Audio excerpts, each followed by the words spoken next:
Welcome to today's show. My name is John. As always, you can subscribe to the show on iTunes or follow the links to social media in the podcast show notes. You can also go to snarkymoviereviews.com to read notes, bios, and other random movie thoughts. Remember, this show is completely free and independent. All I ask is that you jump over to iTunes and give me a review. Today's movie is Big Jake, 1971, a rompin', stompin', rootin' tootin' man fest. This movie has so many great lines, it's fun to watch even if you're not buying the whole premise. Most of the actors we have talked about before, so I'll jump right in. Actors. John Wayne plays Jacob, the patriarch of the McCandles clan, who has been away for like 10 years because he prefers the company of men. I mean, he can't live in the same house with Martha McCandles, Maureen O'Hara. Of course, we have spoken about John Wayne extensively, beginning with Episode 2, Chisholm, 1970. The lovely and talented Maureen O'Hara played the role of Martha McCandles. In this movie, she is powerful and driven, but is only in the movie for a bit. We first covered O'Hara in Episode 3, McClintock, 1963. The middle McCandles' son was James, played by Patrick Wayne, who was also covered in Episode 3, McClintock, 1963. Christopher Mitchum, the son of Robert Mitchum, played the youngest McCandles' son, Michael. Mitchum had a decent film and television career, including an earlier movie with John Wayne, Rio Lobo, 1970. Singer Bobby Vinton was cast as the eldest son, Jeff McCandles. Why they cast him, heaven only knows. Was it a mafia thing? Jacob's best buddy and traveling companion is Sam Sharpnose. That's right, a full-blooded Indian tracker played by none other than Bruce Cabot. We started with Cabot back in Episode 1, King Kong, 1933. The bad guys consist of John Fane, played by Richard Boone, who was covered in Episode 49, The Alamo, 1960. Glenn Corbett played bad guy O'Brien, who was a half Apache and half Irish. Agar was covered in Episode 2, Chisholm, 1970. And Pop Dawson, who was played by Harry Carey Jr., who we covered in Episode 12, Billy the Kid vs. Dracula, 1966. The head of the Texas Rangers was Buck Dugan, played by John Duchette. Duchette was a character actor with almost 300 credits. He was in True Grit 1969 and Patton 1970. Hank Worden played the role of Hank, Martha's driver. Worden was covered in Episode 49, The Alamo 1960.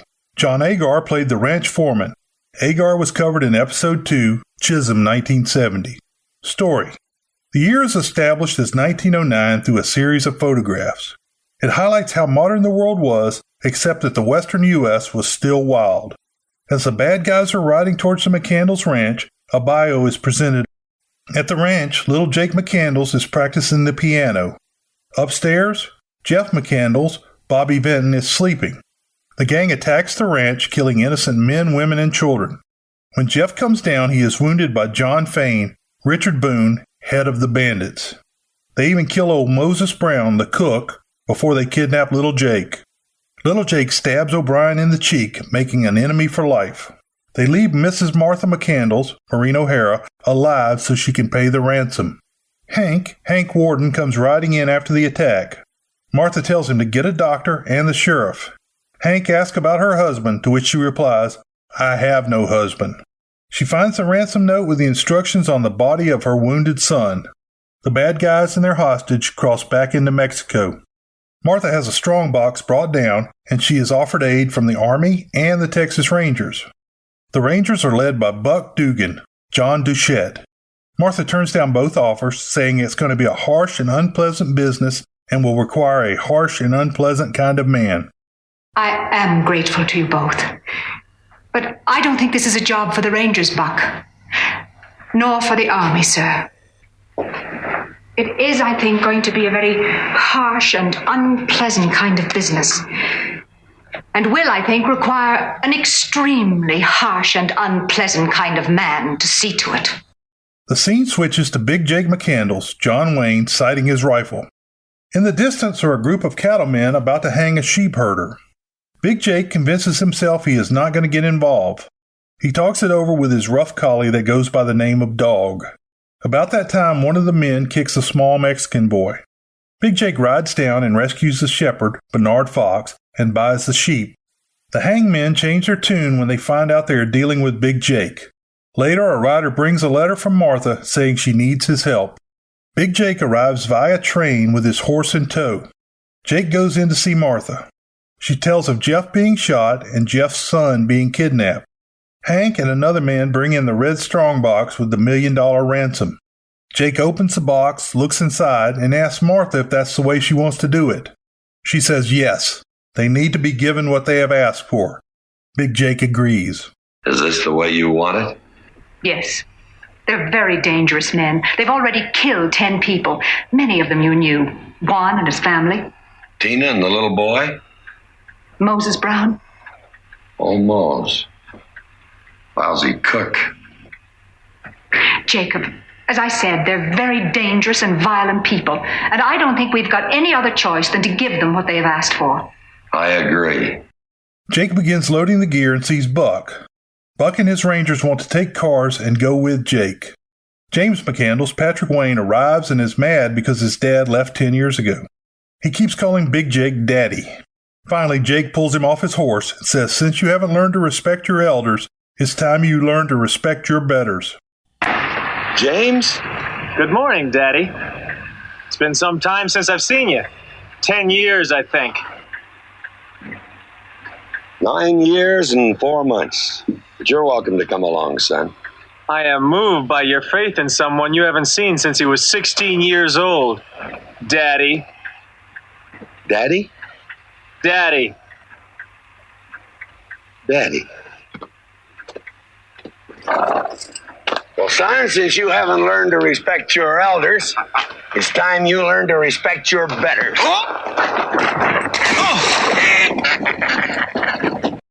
Big Jake sends for Sam Sharpnose, Bruce Cabot, an Indian guide and tracker. About this time, Michael McCandless, Christopher Mitchum, rides up on a motorcycle and they have a little comedy interlude. Michael reports that he has seen little Jake alive 5 hours earlier in the Chillicothe Flats. He proposes that the Rangers can use the cars to get ahead of the kidnappers. Martha says she will chance it and then asks Jake's opinion. The two sons go with the Rangers. The cars pass the horses and mules on the road. Big Jake meets up with Sam Sharpnose and Sam explains that he doesn't hunt Apaches. Jake tells him about the kidnapping. Going hunting, Sam. Hunting for what? Man. I don't hunt Apaches. I don't hunt my own people. You remember that, Jacob. They kidnapped my grandson, Sam. I don't know what color they are. And I don't care. The pair and the dog continue on their journey to Mexico. The Rangers drive to the ambush site while Michael scouts ahead on his motorcycle. Although they have lost sight of the kidnappers, the two McCandless boys and Buck decide to go to the pass even though they are warned against it. Of course, Fane and the gang have made it there first, and they ambush the Rangers.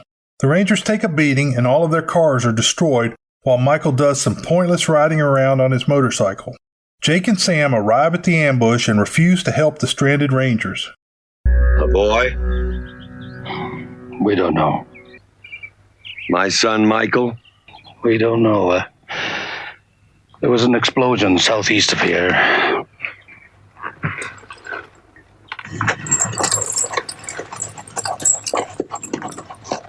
Well, do you have any water?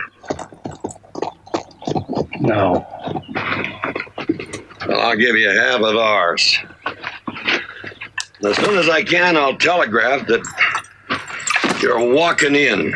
Going south is going to be some time before you get to a telegraph station. I'm going to have to take one of your mounts. Send for help. Some of my men are hurt bad. No, I'll need them. Anything else? No. No, you've been more than generous, Mr. McCandless.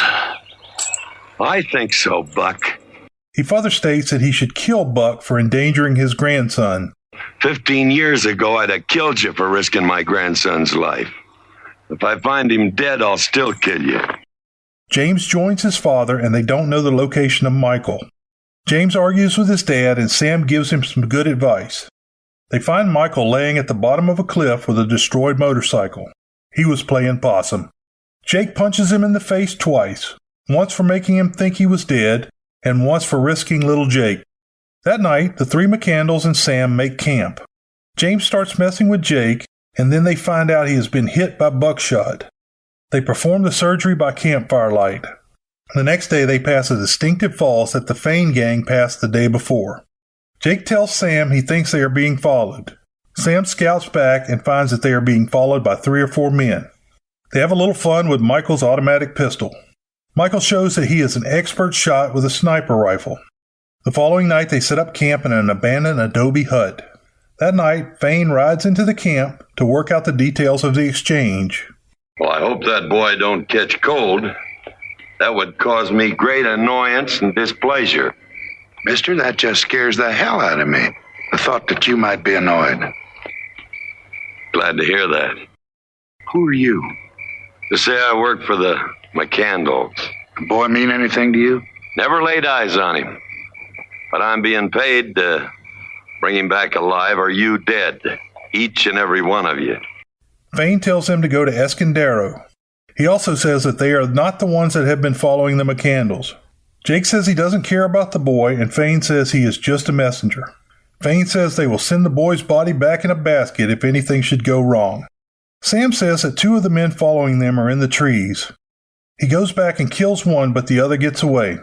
The group leaves and goes into town and checks into a hotel. They say the dog is okay, but no Indians. Jake knows that the other gang will be trying to steal the money, so he sets a trap. Big Jake scatters his group. He goes to the cantina and picks a fight with the meanest, biggest oil driller. During the fun time ruckus, Sam slips over the roof and into the room. Jake goes into the shower, and the man that was following him comes in and holds Jake at gunpoint. 2 men come into the cantina and pick a fight with James. James finally shoots the 2 men with his brother's automatic pistol. 3 other bad men come into the hotel room, 2 by the door and 1 by the window. Sam kills the window guy, Michael kills the first doorman, and the dog gets the second. When the man at the shower hears the shooting, he aims to kill Jake, but Jake fires a shotgun through the stall door and kills the man. During the shooting in the room, the red chest is broken open and everyone finds out that there is only newspaper clippings in the box. The 2 sons accuse their father of stealing the money. Both sons hit their father in turn, and then he beats them both down. When they wake up, he tells them that this was Martha's idea. Well, there ain't no money. There never has been.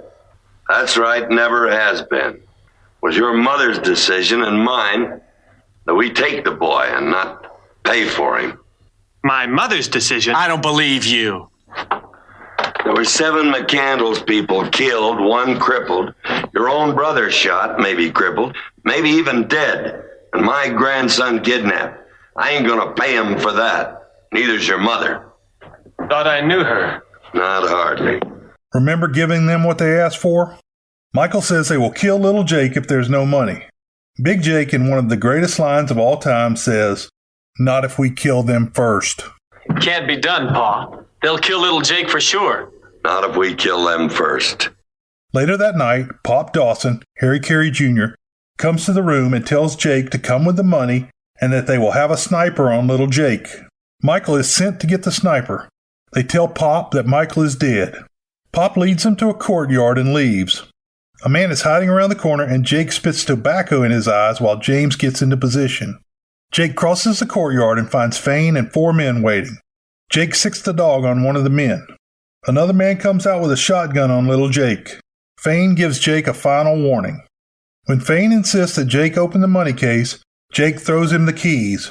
Fane sees that the money is fake, and Jake gives him a final warning.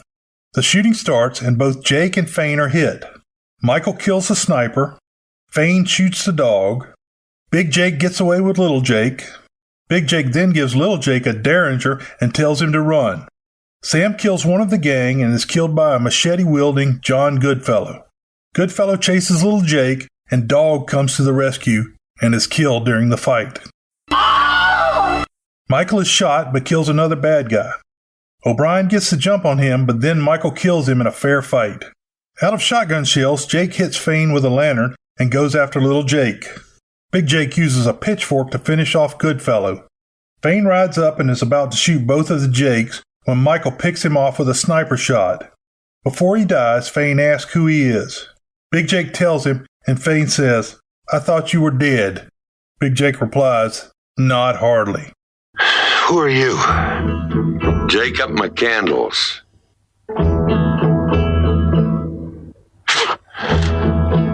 thought she was dead. Not hardly.